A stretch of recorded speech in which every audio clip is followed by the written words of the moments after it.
তোমরা কেমন আছো? সবাই ভালো আছো আর আমিও ভালো আছি। রূপপ্রিয় সংসার আরও একটা নতুন ব্লগে তোমাদের অনেক অনেক ওয়েলকাম, অনেক অনেক ভালোবাসা। একটু কারণের জন্য আমি দুদিন ব্লগ দিতে পারিনি, তার জন্য অসংখ্য অসংখ্য সরি। আর একটু মানিয়ে নিও প্লিজ। আর এই যে সকালবেলায় সব কাজকর্ম সেরে দিয়ে এবার চলে এসেছি রান্নাঘরে। তো দেখি কী করা যায়। আজকে একটু অন্যরকম মেনু করব ভাবছি। তো যে যেখান থেকে আছো অবশ্যই আমার ভিডিওগুলো যারা দেখছো তাদেরকে অনেক অনেক ভালোবাসা, অনেক অনেক মানে কী বলবো, স্বাগত। আর যাদের কাছে আজকের ব্লগটা মানে নতুন যাচ্ছে তারা অবশ্যই একটা লাইক কমেন্ট শেয়ার করে দিও আর সাবস্ক্রাইব করে দিও। আর কথাটা বলতে যে অসুবিধা হয়ে যাচ্ছে, আমার মুখে একটা মানে ঠোঁটের এখানে একটা গোটা হয়েছে, মানে একটু ব্যথা করছে, এর জন্য আমি মানে ঠিক মতন মানে করতে পারছি না। তো এর জন্যে আমি ব্লগগুলো দিতে পারছি না। আর বন্ধুরা, তোমরা কিন্তু আমার পাশে থেকো, প্রথম থেকে যেরকম হয়ে এসেছো আমার পরিবারের একজন, সেইভাবেই কিন্তু থেকো। তো ঠিক আছে, স্কিপ করো না, দেখতে থাকো, অবশ্যই ভালো লাগবে। আর তোমাদের ভালোবাসা নিয়ে শুরু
আর এই যে মানে মাংসটা ধুয়ে নিয়ে এসে রেখে দিয়েছি। আর এই যে আলুগুলো ভেজে নিচ্ছি, আলুগুলো ভেজে তুলে রেখে দেবো।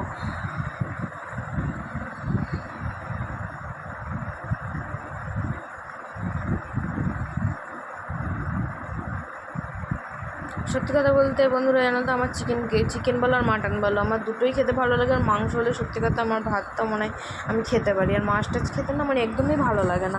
তো আমার মতো কারা আছো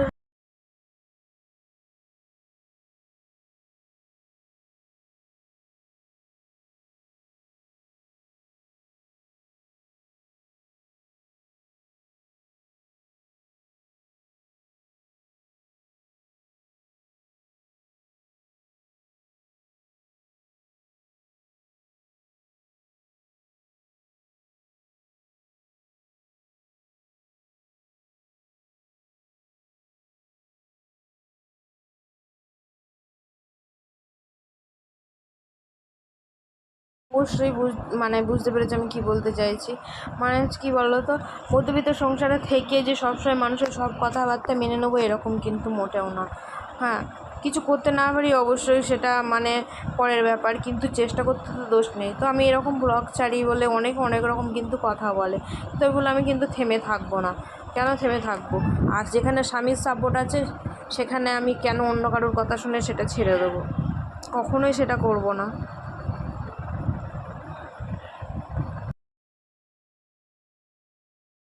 আর কখনো এটা আমি করতেও চাই না, যেহেতু মানে কী বলো তো বন্ধু, মানে তোমরা আমার এই ভিডিওতে কী মানে ভালো লাগে না লাগে আমি কিছু বলতেও পারবো না।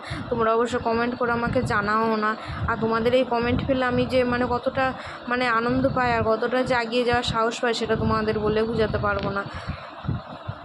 কিন্তু মানে কী বলো তো, এমন একটা জায়গায় পরিস্থিতি চলে এসেছে না আমি মানে ভিডিও ছেড়ে মানে এই চ্যানেল ছেড়ে যেতে পারবো, মানে এতটাই কষ্ট হবে। আর মানে এইভাবে চলে এসেছি, মানে কি বলবো, মানে কোনো কিছু বোঝার ভাষা নেই। কিন্তু মানুষ কিন্তু আমার পেছনে পড়েই আছে, কিন্তু আমি এটা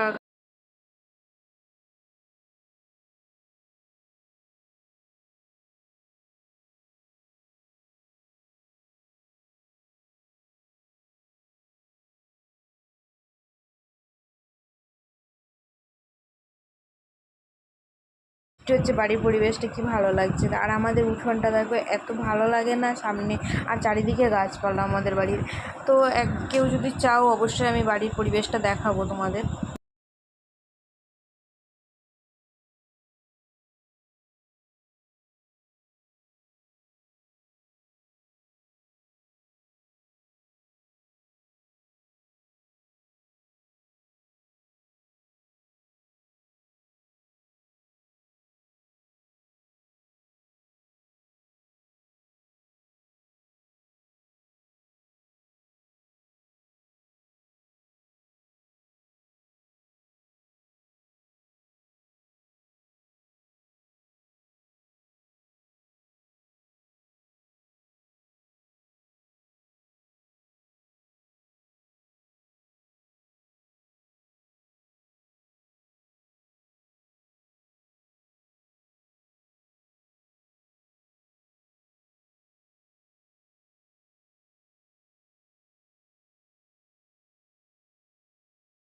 চলে আসলাম রান্নাঘরে। তো আজকে একটু চিনির পরোটা করছি সোনাইয়ের জন্য আর আমার জন্য।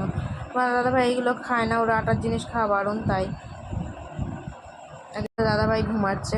আর ছোটোবেলায় এইগুলো মা খুব করে দিত, মানে খুব ভালো লাগে। আর কার কার এরকম চিনির পরোটা খেতে ভালো লাগে অবশ্যই কমেন্ট করে জানিও। আজকের ভিডিওটা এই পর্যন্ত।